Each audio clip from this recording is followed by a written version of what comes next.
I hadn't played RuneScape in a while, but recently I was looking for ideas to get me back into the game, and after reading a post where a guy speedrun an Ardy cloak, I settled on a similar goal with a fire cape instead. A week later and I create the account destined for greatness. Anyway, the usual happens. I load onto Tutorial Island, do tasks for the survival expert, move on to the Master Chef and wait, that's not the Master Chef.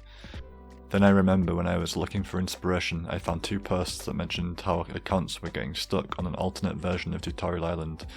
I took it at face value and did my speedrun. A week later the alternate island comes back into my mind. Wanting more info, I trawl the last few months of RS News Posts and YouTube videos looking for an explanation, but don't find any mention. I tried to get back to the alternate island on a new accounts over the space of a few weeks, but never manage it. For whatever reason, it's gone.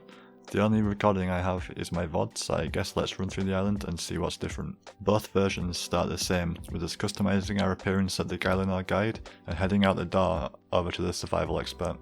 She has us fish, cut, fire make and cook on both islands, but after that is the first divergence. While the original island has us past the gate to speak to the Master Chef, the alternate island has us talk to the Master Navigator, who teaches us how to use the map, and that's pretty much it. The next guide up is the quest guide, and he's the same for both islands, however the method for getting to him is not.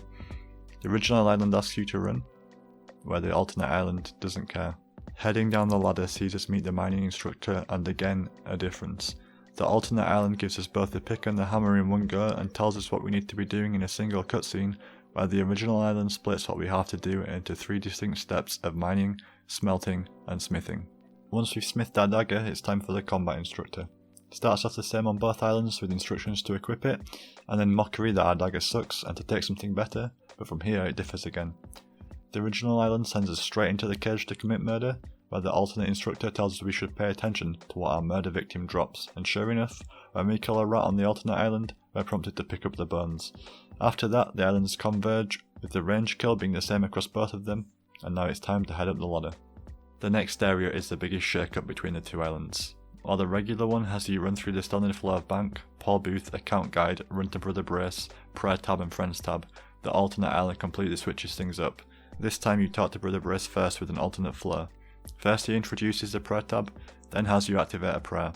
The Drain lets you use an altar to recharge, then he teaches you how to train a skill by burying the rat bones from before, and finally the Friends list.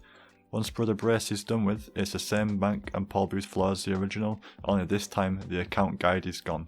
After that it's a short run to the magic instructor on both islands, and one cast of Windstrike later you're able to ship yourself off to the mainland. Pretty interesting, right? So why does, or should I say did, this exist? Well, like I said before, it wasn't mentioned in any news posts, and other than a few Reddit posts it seems to have flown completely under the radar. One theory that makes sense is that it was a trial to see how effective small changes are at breaking Tutorial Island bots, and with the post on Reddit talking of how some accounts seem to be getting stuck, it might have proven effective. Wanting to go deeper, I asked a friend with Java experience what he thought. He told me it seemed pretty pointless, and that if he was going to make a Tutorial Island bot, he'd read where the account had to go next from the memory. And while that does make sense, it's clear if you watch a few Sir Pugger videos, and if you believe them, that not all scripts are created equal. And yes, while some more exclusive paid ones might read memory, some are just a checklist and would end up getting stuck on an unexpected fence just like my autopilot brain did. So that brings up the question of if it only stops some bots, is changing up the island really worth the dev time? And that's a question that only Jagex knows the answer to. If an alternate island does come back, maybe that means we will too.